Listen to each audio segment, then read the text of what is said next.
Peter. Secresy, or The Ruin on the Rock, by Eliza, Fenwick. Volume 3, Letter 2. From Arthur Murden to Clement Montgomery. Thou wilt make her thy wife. Good God, what an implication! And is her claim yet to be enforced? I will make her my wife. How often, since I read thy letter, have I repeated those words, those despicable words! Trust me, Clement, I have no settled ill will towards thee. No, by heaven, have I not. Yet there are moments when I hate thee heartily. The severity with which I speak may dissolve the bond of our intimacy. Was it ever a bond of friendship? Carry me back to its origin. Mr. Murden, said the good-natured Dubois, I have a young gentleman committed to my care whom I wish to make known to you. And then he expatiated on the greatness of your expectations, the astonishing privacy of your education, and the singular naivete of your manners. Such as he described you were, and I neglected all my former acquaintance to run with you through the round of town amusements. With what enthusiasm did you enjoy? With what fire did you describe? No moment of disgust or lassitude assailed you. The existing pleasure was still the best, the greatest. All to you was rapture, fascination, enchantment. What a novelty, methought! How enviable and extraordinary! For I had partaken of these pleasures without a particle of enjoyment, frequenting the resorts of dissipation from custom, labouring to compel my revolting senses to the gratifications of pleasure, struggling to wear a character opposite to my inclination, seeking in public to seduce the attentions of women, from whose hours of private yielding I fled with disgust, effectually removed from society which would have taught me the importance of mental pursuits, and living in the profusion of splendour, I almost prayed for once, for something, anything, that could interrupt the routine of saneness, that could make me cease to be as it were the mere automaton of habit. You charmed me. I longed to investigate the source of your never-failing satisfactions. You did not inform my understanding, but you greatly interested my curiosity. My uncle talked of my making the grand tour, and that was your destiny likewise.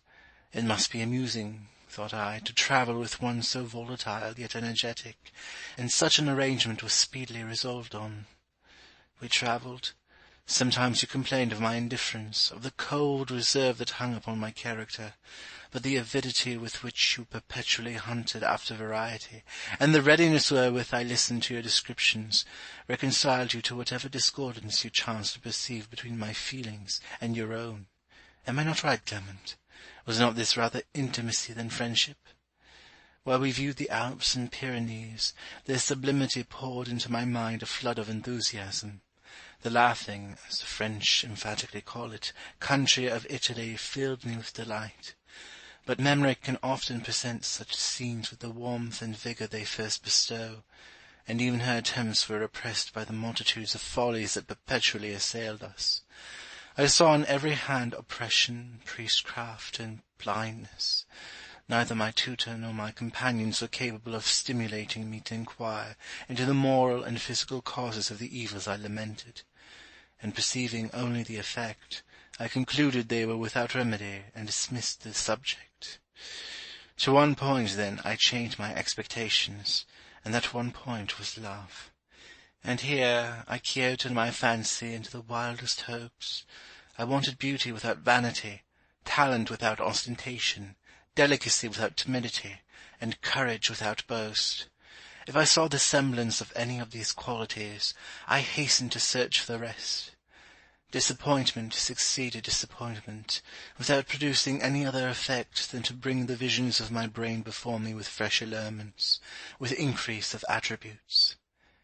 You, Montgomery, perhaps happily for yourself, have been a stranger to this species of refinement. You could have loved anywhere, and the utmost stretch of your powers of imagination will not produce even a faint picture of that life of never-fading bliss I expected to enjoy, when I should have found my ideal fair one, for whose tenderness I preserved my heart a sanctuary, sacred and inviolate. What, then, had been my faith, if, when the prototype of the ideal form did burst upon me in existence, I had been the chosen above all mankind of a heart corresponding in all things with my own. Sir Thomas commanded me home. You I left without pain. To him I returned without pleasure. Yes, I returned home, and soon. It was men, Clement. Ay, then it was. You say I advise you to forget her in other arms. Montgomery, why did I advise? And wherein was I competent to judge? Had you not already prepared other arms to open for your reception?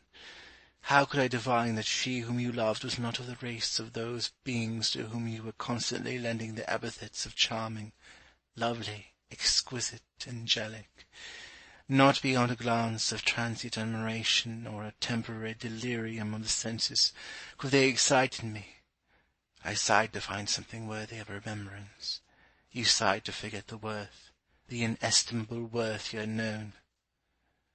Wearied with the importunity of, would to God I could forget her in other arms, I said. Most readily did you yield to the advice, for which, as you have justly said in one of your letters, you deserved, 'tis your own words, Clement, you deserved damnation. And what art thou doing now? Now, even that she has sacrificed herself to save thee from despair? That she has. Let thy heart tell thee her deserts. Let it remind thee that she is sorrowing for thy safety, preparing in mind and affection against thy return ages of joy, of felicity such as never, merciful heaven, and thou art seeking reconciliation with Jeanette Laundy. Rememberest thou, Montgomery, the terrific and awful minutes we passed on Vesuvius? Was not that a scene which, while it gratified curiosity and exhausted wonder, made nature shrink with repugnance from the situation? Yet, in all the horrors of a night worse than that hour, lighted only by the flame of destruction, with showers of thundering dangers obstructing my footsteps, yet, had I been thee, Clement, would I have climbed that summit, ay, and precipitated myself into the gulf of ruin, rather than forever blacken the fair sheet of love, by sinking to the embraces of a prostitute. Oh, 'tis a stain indelible. Will all great Neptune's ocean wash this blood clean from my hand? No, this my hand will rather the multitudinous sea incarnadine, making the green one red. I seek not to quarrel with you, Montgomery. Careless as to your resentment, but willing still to possess your esteem, I am not more ready to declaim against your errors than to confess my own. Yours are recoverable. Make peace with yourself in heaven, where I go not to expiate, but patiently to abide the punishment of mine. This is the last time, Clement, that mystery shall cloud my words and actions. In this very letter I meant to have cast it off. I thought I had torn myself forever from the enchantment, and that reserve and secrecy were at an end. But a strange unexpected circumstance, perchance productive of benefit to those for whom I would, if possible, sacrifice more than self, leads me once more to that scene where my dearest wishes lie buried, where I raised a funeral pile of all my hopes of happiness in this world. 'Twas I conducted the fatal torch. I stood passive and witnessed their annihilation. One day longer shall I remain at Barlow Hall. I only arrived here yesterday.